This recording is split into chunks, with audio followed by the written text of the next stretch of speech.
Adults would feel that a developed consideration for children would involve leaving children alone sexually to find their own way for themselves with their own peer groups and not with adults.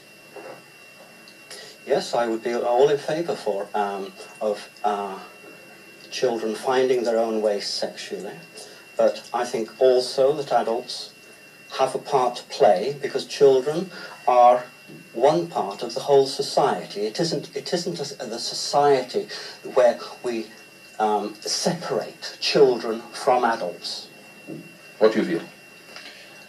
I feel that PI is not a procurement agency for children, never has been and never will be. Our political objectives include developing a society where children are given a much higher status than today, where they are recognised as individuals in their own right, and this includes recognising their right to certain sexual freedoms, whilst protecting them from the kind of criminal assaults which took place in Brighton. But surely it's a question of recognising children's maturity, and how can you have an equal relationship, which is what I take a mature sexual relationship to be, between an adult and a child who is not mature in body, in mind, or personal awareness? It has to be unequal.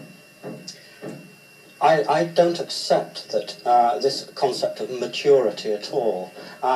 Adults, for instance, aren't necessarily mature. It's a long process. Well, I take it for granted that no adult is probably ever mature, but nevertheless my state of maturity, or your state of maturity, is clearly different from that of a child of 12. How can there be an equal relationship which allows of sex, which is usually a shocking experience for everybody at some time or another? How can you allow of an equal relationship between two people so unequally positioned at the starting off point? I don't accept that sex is a spontaneously shocking experience. Well, I'm saying at some stage or other there is an element of shocking sex. Not if children are properly educated about sex, and it's an obligation on society to see that children are given a far more comprehensive sexual education from a far earlier age. But in that case they find it out, they discover this with people of their own age and in their own time, and it is the question of inequality which I come back to, which I think you haven't answered.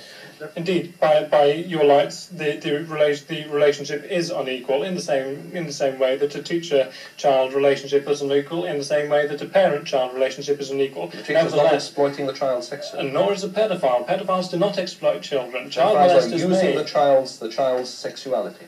No, pedophiles do not use a child's sexuality. Pedophiles develop a mutual sexuality with the child. It's an entirely reciprocal relationship. But you can't say that because of this business of immaturity and the inequality of the relationship. Yes, but the definition of maturity is yours. We don't share it. Well, what is your definition of maturity in this context? Now, how can a child of 12 make a mature judgment about something like sex for the first time, which it has not the first idea about, and cannot possibly weigh the consequences of it? You're imputing to a sexual relationship heavy judgmental issues. Which I'm talking about the physical and psychical response. Yes. A child is able to recognise a pleasurable experience. He is able to recognise a pleasing emotional experience. He is able to express consent and to recognise that this is something he wishes to continue.